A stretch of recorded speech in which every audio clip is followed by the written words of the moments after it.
Hello, honors pre-calc students. Coach H here with your quick little polynomial division review video today. I'm going to try and keep this short and fast.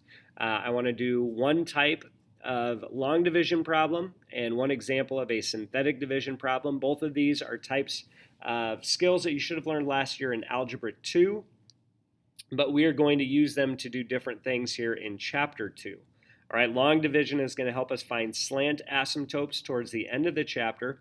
And synthetic division will help us in finding factors in zeros of different polynomial functions that aren't factorable. So both of these are going to be skills that we need to be fresh on and have fresh in our memory, all right? So let's jump into a long division problem to begin with, okay? Now, if you think about long division with numbers, this is going to look kind of similar, right? So we have this function 2x cubed minus 8x squared plus 3x minus 9. And we're dividing that by x squared plus 1, right? And x squared plus 1 would be what we call our divisor function, right? That's what we're dividing into the larger function. So just like long division with numbers, we're going to kind of set this up. So I'm going to go 2x cubed minus 8x squared plus 3x minus 9. And this is going to be divided by x squared plus 1, all right? So we set it up in long division just like back in the day when we did long division with numbers, okay? And now my thought process is just simply, I would need to go through and I want to cancel out these terms, right? So what do I need to multiply x squared by to create 2x cubed, okay? Well, I know I need to multiply that by 2x. All right, so now we go through the process of we're multiplying. So 2x times x squared gives us 2x cubed, right? But then we also have to take 2x plus 1, all right? Now I'm going to line that up over here underneath my 3x, because those are like terms, okay? And now, if we remember our long division, right, once we multiply, then we're going to go ahead and subtract. But I've got to remember I'm going to switch both of these signs when I subtract. And now I want to simplify things down. And my goal is always to cancel out that leading term. So the 2x cubed and the minus 2x cubed are going to cancel. I'm left with minus 8x squared. And then as I simplify this down, plus 1x. And minus 9. So I'll carry down all my other terms. Now I go through the same process. So what do I need to multiply x squared by to get a negative 8x squared? Well, I need to multiply that by a negative 8, right? So again, now I multiply. Negative 8 times x squared is a negative 8x squared. And a negative 8 times 1 is minus 8. And again, I'm going to line that up underneath my constant term. And now again, I'm going to subtract, which means this is going to come through and switch both of these signs, right? So my 8x squareds are going to cancel. I'm going to drop down the x, and a negative 9 plus 8 is going to give me minus 1. Now at this point, this is as far as I can go in my division, and the reason for that is the degree of my divisor is now greater than the degree of what I have left, okay? And so this is really a way that we can kind of begin to factor, so to speak, using long division. Again, we're going to do something different with this. But now, so what we're saying here is that 2x cubed minus 8x squared plus 3x minus 9 divided by the quantity x squared plus 1, this would be equal to, right, x squared plus 1 times 2x minus 8, right? So these two were being multiplied together to create all these functions, but I ended with a remainder, right? That's what I have left. And so we're going to express that remainder as plus x minus 1 divided by the divisor, x squared plus 1. And so this is how we are going to represent our final result of long division, right? I have my divisor times 2x minus 8, which is what I use to, again, cancel out the terms. and then my remainder gets placed over the divisor. All right. So again, polynomial long division, just a simple skill that we are going to use later on in chapter 2. And we're going to use it to help us find slant asymptotes. So that's a skill that we wanted to review there. All right.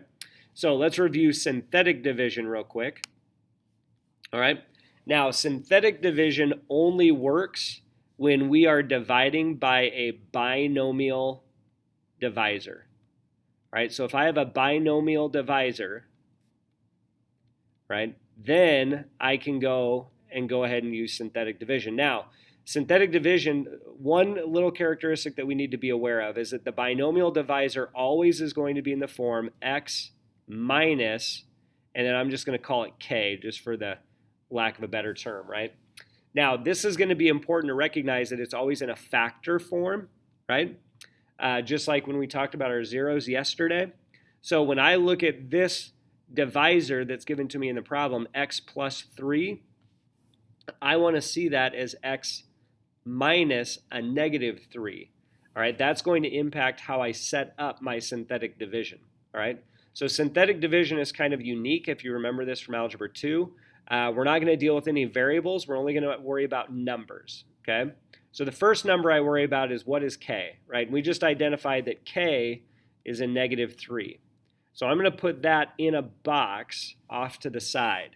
Okay, now I'm going to go through and I'm going to look at my function that I'm dividing into. And what I want to do here is I want to make sure that I take all coefficients that are a part of this binomial, or this part of this polynomial. Okay, so when I look at my first term, right, x to the 4th, its coefficient would just be a 1. Right, so I'm plugging that in right down here again, just the coefficient. Now, I need to notice that this polynomial jumps from x to the 4th to x squared, right?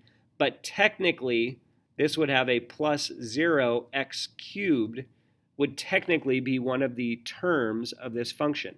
And in synthetic division, I need to make sure I have the coefficient of every term. So even though I don't see an x to the 3rd here, I need to make sure that I include its coefficient, which would be 0. Okay, and then we have negative 10, right? That's our x squared. Then negative 2 goes with x to the 1st, and then we have our constant on the end of 4. Okay, so this is the setup of synthetic division. We're going to take our k value, right, from our divisor, and then we're going to list just the coefficients that are in the polynomial function, right? And now we're going to go through this process. Okay. So in this process, we're going to drop the leading number down. So the 1 drops down, okay? And now we basically go through this process of multiply and add, multiply and add, multiply and add. So I'm going to take a negative 3 times 1. I'm going to put the product of that underneath my next term.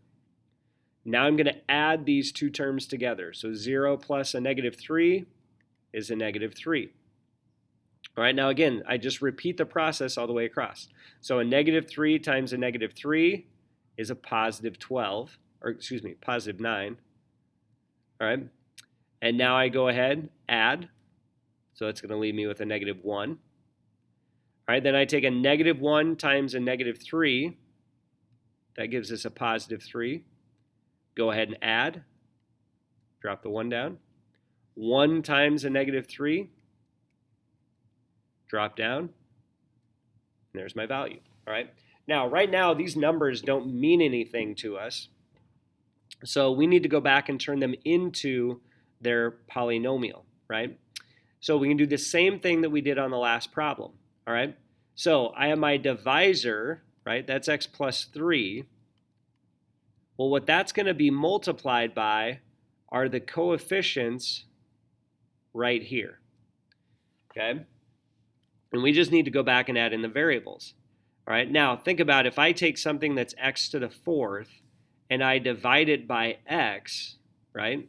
Well, what I'm going to be left with is x to the 3rd. So my reduced polynomial here, right, after the division is going to, just taking these coefficients, and I'm going to go 1 degree less than my original function.